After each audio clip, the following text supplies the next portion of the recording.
नमस्कार। मैं डॉक्टर भगवानाराम बिश्नोई। आज अक्षय तृतीया पर आप सभी लोगों को बधाई हो। आज टीपी के सीरीज में हम जो है आप पढ़ेंगे ऑनस्टेबल ऑनर, दर्श्यमान स्वामी द्वारा अंतरण, सेक्शन 41 टीपी एक्ट। दर्श्यमान स्वामी, ऑनस्टेबल ऑनर। तो दर्श्यमान स्वामी कौन होता है? असली स्वामी जो होता है, असली स्वामी में जो गुण होते हैं अचल संपत्ति को धारण करने में, वो सारे के सारे गुण जो है वो जो है दर्श्यमान स्वामी में होते हैं। इसका विभेद करना कठिन है।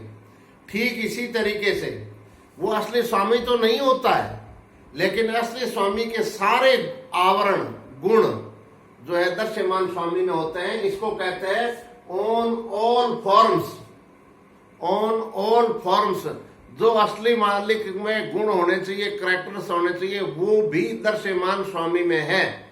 उदाहरण के तौर पर ए नाम के व्यक्ति ने बी ए नाम के व्यक्ति ने बी के नाम ये प्रॉपर्टी करवा दी।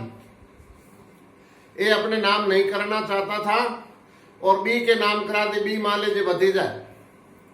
अब जो है इस प्रॉपर्टी खरीदी थी ए ने किससे? सी से, और बी के नाम करवा दिया। बी के नाम कागजात बोल रहे हैं, बी उसमें कास्ट कर रहा है, बी उसकी देखभाल कर रहा है। असली स्वामी तो ए है, लेकिन असली स्वामी के सारे गुण बी में है। उसके नाम से प्रॉपर्टी है। लोग जानते हैं कि इसमें बी कास्ट कर रहा है, बी इसमें रह रहा है, बी के नाम ये प्रॉपर्टी है, बी के नाम से लोग जानते हैं। तो असली अब बी इस प्रॉपर्टी को यदि सी को अंतरण कर दे, सी को अंतरण कर दे, बी क्या है? दर्श्यमान स्वामी है। पैसे तो एक लगे, बी दर्श्यमान स्वामी है। और बी अगर सी डी को प्रॉपर्टी बेच दे, बी को प्रॉपर्टी बेच दे, तो दर्श्यमान स्वामी द्वारा किया गया अंतरण वैलिड है धारा 41 टीपी एक्ट के मुताबिक। अब इससे पहले हम परिभाषा पढ़े, उससे पहले इसका धारा का विश्लेषण देखते हैं। धारा विश्लेषण है, इसके 4 कर्मों में हम देखेंगे। 4 कर्म है इसके, 4 कर्मों में हम देखने का प्रयास करेंगे। पहला है कर्म ए असली स्वामी है, कोई संपत्ति बी के नाम खरीदता है। ए असली स्वामी है, बी के नाम संपत्ति खरीदता है। और कर्म संख्या 2, बी नकली दर्श्यमान स्वामी है, सी को संपत्ति बेच देता है, सी प्रतिफल देता है और बिना सूचना के सद्भावी क्रेता है, बोनाफाइड परचेजर है फॉर वैल्यू विदाउट नोटिस। सी खरीद लेता है, सद्भावी है, क्रेता है, और उसको किसी भी प्रकार की कोई ऐसी सूचना नहीं है कि ये नकली स्वामी है। इस बात की जानकारी नहीं है, अर्थात सी कपट में शामिल नहीं है। तो कर्म 3 ए सी से ये कहकर संपत्ति वापस लेना चाहता है कि असली स्वामी मैं हूं। ए कह रहा है असली स्वामी मैं हूं और मेरी संपत्ति वापस दे। बी को कोई अधिकार नहीं था। तो परिणाम सेक्शन 41 ए का मुंह बंद कर देगी और दर्श्यमान स्वामी बी द्वारा किया गया अंतरण शून्य करणीय नहीं होगा। शून्य करणीय नहीं होगा। ए ने बी के नाम प्रॉपर्टी खरीद के बी के नाम करा दी, बी ने सी को बेच दी। अब ए कह रहा है असली स्वामी मैं हूं, बी द्वारा किया गया अंतरण शून्य करनी है, क्योंकि बी असली स्वामी नहीं है, वो दर्श्यमान स्वामी है। तो इस कारण से अंतरण जो है वो शून्य करनी नहीं होगा धारा 41 के मुताबिक।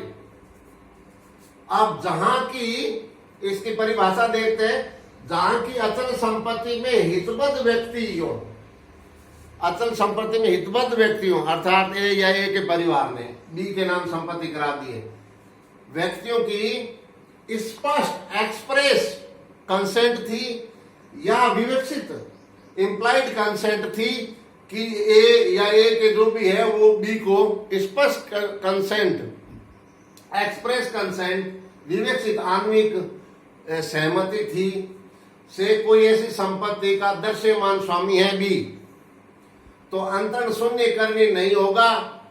अंतरण शून्य करणीय नहीं होगा यदि युक्ति युक्त सावधानी और सद्भावना पूर्वक कार्य किया हो। किसने? अंतरिति ने। खरीदार ने युक्ति सावधानी बरती। सावधानी का मतलब ये है कि ये प्रॉपर्टी किसके नाम से है, अड़ोस पड़ोस से पूछ लिया, इधर पूछ लिया, कागजात देख लिए, सरकारी रिकॉर्ड देख लिया, सब तहकीकात कर लिया। अर्थात करे तो सावधान का सिद्धांत जिस तरीके से लागू होता है, सारी जांच करने के बाद वो युक्ति सावधानी और सतर्कता पूर्वक खरीदता है, सद्भावी है, करता है, तो असली मालिक के चाहने पर भी अंतरण शून्य करणीय नहीं होगा।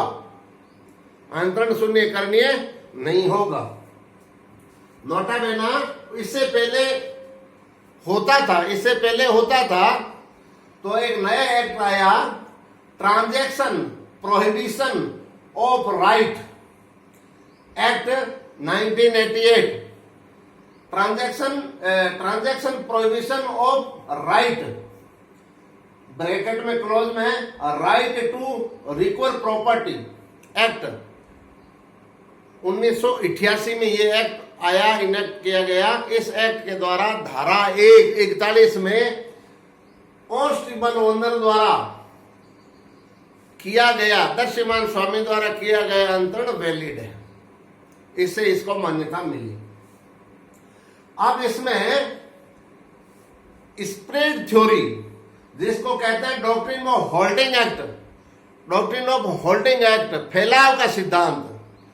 फैलाव के सिद्धांत का आप इस तरीके से समझे कि कोई व्यक्ति अपनी गलती का मनुकूलता चुप रह करके दृश्य होते हुए देख रहा है, ए देख रहा है, बी देख रहा है, सी को ए बोल नहीं रहा है, उसकी मनुकूलता है ये चुप रहना, और ट्रांजैक्शन हो रहा है बी द्वारा सी को अगर ट्रांजैक्शन किया गया, उसके बाद ये कहता है कि मैं असली स्वामी हूं, और जो बी द्वारा किया गया अंतरण सी को है वो शून्य करनी है तो नहीं होगा। फैलाव का सिद्धांत, होल्डिंग आउट का सिद्धांत है। ये सिद्धांत कहां पर लागू होगा?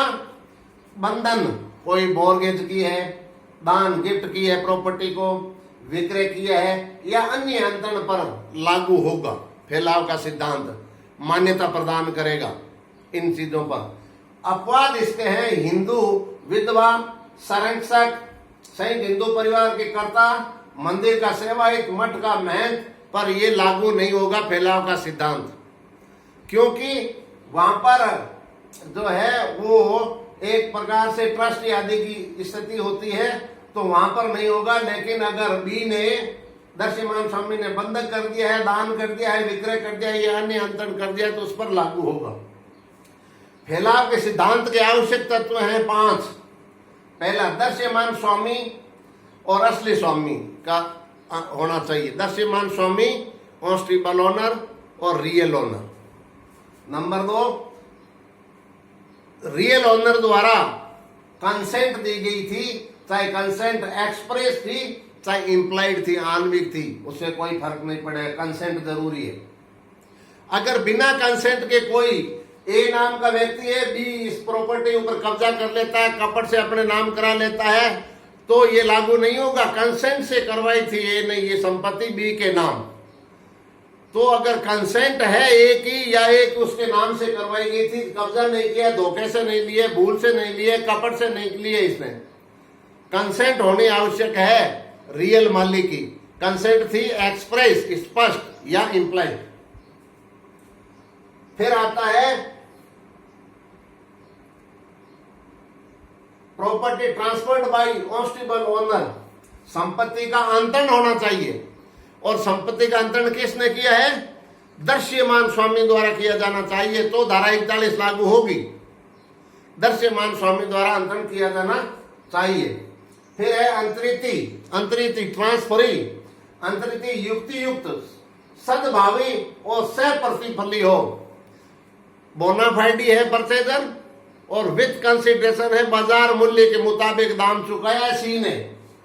तो अब ए के चाहने पर बी द्वारा जो दृश्यमान स्वामी द्वारा किया गया अंतरण है वो शून्य करणीय नहीं होगा। फैलाव के सिद्धांत कि ये 5 आवश्यक तत्व है और मुफ्त में अंतरण नहीं किया। 5वां अंतरण प्रतिफल से हुआ है फॉर कंसिडरेशन। अगर मुफ्त में अंतरण होता है तो ये धारा लागू नहीं होगी।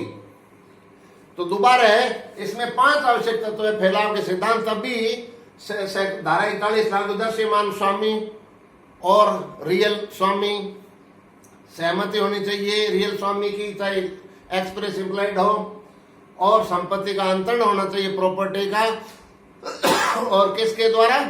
कॉन्स्टेबल ओनर द्वारा। और अंतरित जो लेने वाला है परचेजर है, खरीदार है, वो सद्भावी है, बोनाफाइडी है और परचेजर है और युक्ति युक्त रीजनेबल सावधानी और सतर्कता बरती है। एक व्यक्ति किसी चीज को अगर अपन एक मटकी लेते हैं तो उसको भी 5 बार बजा करके देखते हैं। तो ठीक वैसे ही अगर अचल संपत्ति खरीद रहा है तो सारे तहकीकात कर ली उसने, सी ने, अंतरिति ने, उसके बाद में उसने जो है संपत्ति ली है। तो सतर्कता और सावधानी पूर्वक कार्य किए अंतरिति ने, और अंतरिति ने बाजार मूल्य चुकाया है। कंसिडरेशन मुफ्त में अंतरण नहीं हुआ है। अगर मुफ्त में कोई आदमी किसी को अंतरण कर दे और तो वो जो अंतरण उस पर लागू नहीं होगा। मुफ्त में अंतरण, तो अंतरण मुफ्त में नहीं किया गया है, असली स्वामी ने इस पर किया है। फैलाव का सिद्धांत इन पर लागू होगा। दान, जहां मुफ्त की बात दान बंधक है, दान है, दान भी दे सकता है। यहाँ इसके ऊपर जो है फैलाव का सिद्धांत जो है वो लागू होगा।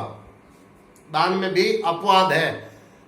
विल एक्ट में इसको छूट दी गई है कि अगर धारा 41 है उसके मुताबिक अगर उसने दान भी कर दिया है तो भी इसमें लागू होगा। तो ये है आपका दृश्यमान स्वामी द्वारा अंतरण। तो दोस्तों आप इसको अच्छी तरीके से धारा 41 सेक्शन 41 को आप पढ़ लें। दृश्यमान स्वामी की परिभाषा, फैलाव का सिद्धांत, इसमें बहुत सारे प्रिवी काउंसिल के केसेस भी हैं, तो उसको आप सावधानी और सतर्कता पूर्व करें। धारा का विश्लेषण और फैलाव के सिद्धांत के आवश्यक तत्व है और उसके अपवाद भी है फैलाव के सिद्धांत का आदि का। तो फैलाव का सिद्धांत अर्थात धारा 41 कहाँ लागू होगी उसको कहते हैं फैलाव का सिद्धांत holding out, doctrine of holding out भी इसको कहते हैं। तो ये 5 प्रकार है दृश्यमान स्वामी द्वारा, और सहमति है, और संपत्ति का अंतरण हुआ है कॉन्स्टेबल ओनर द्वारा, और अंतरित युक्ति युक्त और सावधानी पूर्वक सतर्कता बरती है, और विथ कंसिडरेशन है। तो सेक्शन जो है 41 लागू होगा। इसको कहते हैं holding out, doctrine of holding out, फैलाव का सिद्धांत। तो नमस्कार, स्वस्थ रहिए, मस्त रहिए, और आप हमारी ताकत है, आप हमारी भुजा है, आप हमारा हौसला अफजाई करने के लिए आप उसको सब्सक्राइब करें और उसको क्लिक करें या कमेंट भी करें। थैंक यू दोस्तों। ओके।